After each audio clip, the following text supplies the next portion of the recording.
you for joining us on this evening's edition of Reality NFL. I'm your host, Natalie Van Aaron. Tonight, we are very honored to have Brad Hopkins in our studios.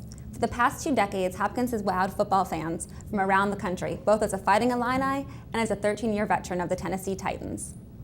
Drafted by the Titans 13th overall in 1993, no one started more games at left tackle between 93 and 05.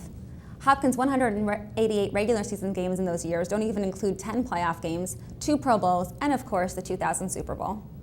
After being courted by numerous teams, including the Jets, Bucks, and Falcons, Hopkins' decision to retire in the June of 06 marked the end of an incredible career.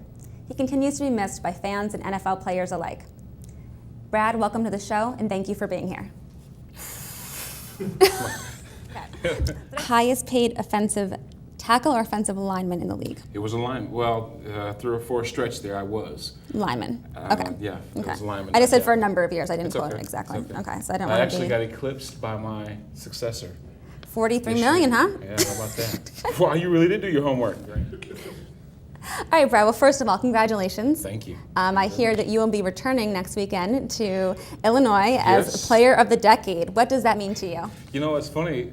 It's been so long since I've stepped foot on that campus. I was but a kid. Yeah. The last time I was at Illinois was, I'm going to say 05. I was an honorary captain, and that was fun. But to be honored as one of the top 10 players of the decade, that's a twofold thing there. Yeah. It's great to be honored and recognized by your peers as doing something like that, but it also ages you to realize it was that long ago that you actually played that sport and in that stadium. So You still look pretty young, so that's the good thing. Black people don't age. Nice. Neither do Italians. Yeah. Okay. Yeah, I'm kind of holding it in there. I can get away with 20. I can get away with 27.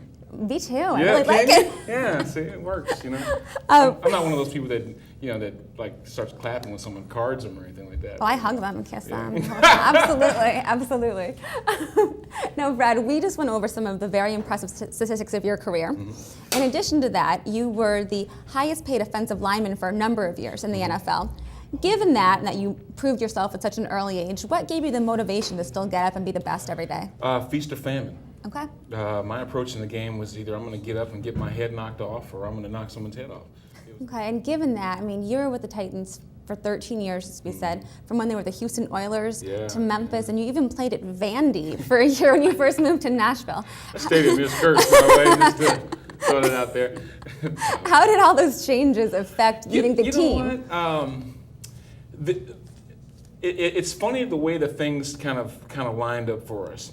We actually, leaving Houston, we set the season ticket record for the least fans in the stadium at 24,000. Speaking of which, thanks to Brett Favre, there's been a lot of talk this year about what goes into the decision to retire. Ironically enough, on Fox.com this morning, they had an article really giving Michael Strahan a lot of credit for retiring for the right reasons, which is quoted by Jay Glazer as saying that he couldn't commit himself 100% physically, mentally, and emotionally to return. What do you think the right decisions to retire are? You know what, Brett's decision to retire, I think it came along the lines of what people expected him to do. Okay. I don't necessarily think it was an issue of his physical incapabilities. I don't think it was his mental incapabilities. I think it was just like, here's Brett Favre, a great run to his career. How likely is it that he gets back to this far in another year playing for the Packers? They probably would have said unlikely. Okay. So why not just go ahead and call it quits? Okay. You know, but, you could do a commercial for anything. What would you do? Probably Viagra. No, I'm kidding. Tease me.